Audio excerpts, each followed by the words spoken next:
সবচেয়ে বড় কথা, আপনাদের এই পাশে ভাটপাড়াতে নতুন করে আরেকটা জাহান্নামের কুকুরের আবির্ভাব হয়েছে। অতএব যা কোথা থেকে খায় তদন্ত করা দরকার। ও বলছে ইসলামে নাকি আছে রেপ করা নাকি খারাপ কাজ নয়। কত বড় আকার মূর্খ জাহান্নামের কুকুর, দুপায়ে পশু ছাড়া এরকম কথা বলতে পারে? কোন সুস্থ সাধারণ মানুষই কি কথা বলতে পারে? কোন ধর্ম কি বলতে পারে? বড় লজ্জা।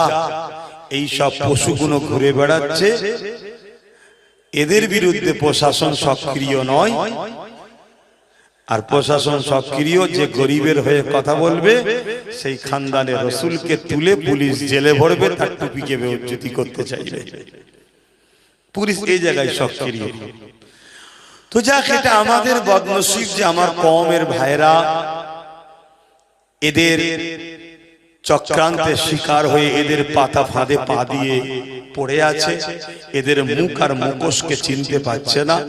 তবে আলহামদুলিল্লাহ, লক্ষ নয় কোটি মানুষ জেগেছে।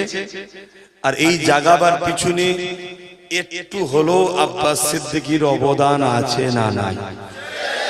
এজন্য সন্ত্রাসরা, জালিমরা, খুনিরা, রেপিস্টরা, চরিত্রহীনরা, এক কথায় মানবরূপী পশুরা আমার বিরুদ্ধে নানা রকম ষড়যন্ত্র চালাচ্ছে। একটাই কারণে, যারা আমাকে ভালোবেসে এই জালিমদের ছাড়ছে, তারা যেন আমার উপরে হিংসা করে, ঘৃণা করে আবার জালিমদের কোলে যায়, এই চক্রান্ত চালাচ্ছে।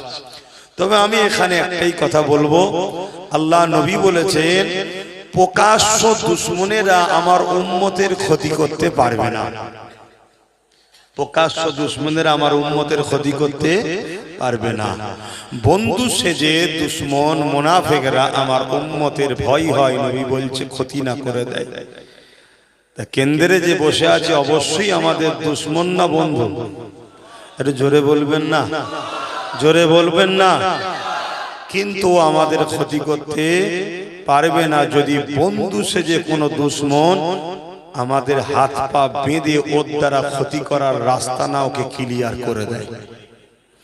অন্যান্য রাজ্যগুলোর দিকে তাকান, অন্যান্য রাজ্যে সেকুলারের নামে যারা ছিল, তারা আমার কওমকে শিক্ষা দেয়নি, আইএস দেয়নি, আইপিএস দেয়নি, শুধু গুন্ডা বানিয়েছে আর চোর বানিয়েছে। কথা কি ভুল বললাম? আজকে তারা দেখুন সাইড হয়ে গেছে।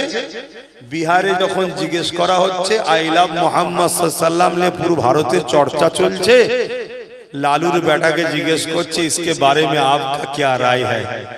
वो बोलছে हम बिहार चुनाव के लिए काम कर रहे, बिहार चुनाव हमारा मुद्दा है।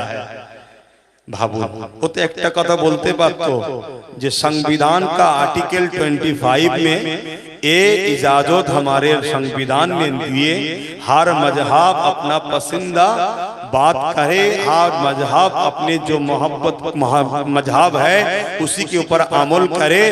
इसके ऊपर जो जोगी सरकार कानून चला रहा है ये संविधान के विरोध में काम कर रहा है। बस এতটুকু বললেই তো বিহারের মুসলমান নয়, পুরো বাংলা ভারতের মুসলমান আমরা খুশি হচ্ছি। কিন্তু না, ওরা বলবে না। কেন? ওদের সাথে মোহাম্মদ রসুল বিরোধী হোক আর পক্ষে থাকে ওদের কিছু যায় আসে না। কিন্তু আমার কম এরপরও সেই দালাল বলবে ওয়াইসিকে, আর এই লালুর বেটাকে বলবে সেকুলার। এ জাতের মরা ছাড়া দ্বিতীয় কি উপায় হতে পারে? আর এই কথা যখন আমি বলবো, আবার একদল মুনাফিক বলবে ও বিভাজন করছে। আমি বিভাজন করিনি, আমি হকটার পক্ষে কথা বলছি। কথা কি খারাপ লাগলো আপনাদের? বড় দুঃখ। আজকে এত বড় একটা হই হই হচ্ছে, আমার রাজ্যের সিএম এর মুখে একটাও কথা শুনেছে এই বিষয়ে? আমাদের ভোটেই তো জিতে আছে নাকি? বলুন না, সত্য কথা বলুন, জিতে আছে তো নাকি? একটা তো কথা বলতে পারতো যেই আইলাম মোহাম্মদ রসুল্লে উত্তরপ্রদেশের সরকার যেটা করছে এটা সংবিধান বিরোধী। যদি বলেন এটা তো রাজনীতির পার্ট নয়, তাই আমি বলিনি দীঘায় মন্দির বানানো রাজনীতির পার্ট নাকি? ওখানে বানাচ্ছেন কেন? ও, আমার ট্যাক্সের টাকায় আপনার ধর্মের কাজ আপনি গুছিয়ে নিচ্ছেন, আর আমার নবী হয়ে একটা কথা বলতে পারছেন না। আর এর পরেও দেখুন, এ কথা বলার পরে একদল মুনাফিক মুসলমানরা আমাকে দালাল বলবে, আর সেই শাসকের চাটুকারি করার জন্য পেরেশান থাকবে। হাই হাই, যাক, আমি একটা শেষ কথা বলে শেষ করে দিলাম। সবকিছুর আগে যদি হুজুরকে মহব্বত না করতে পারো, তুমি নবীর শাফাত পাবে না, তুমি ঈমানদার নাই, তুমি জান্নাত পাবে না। কথা শেষ।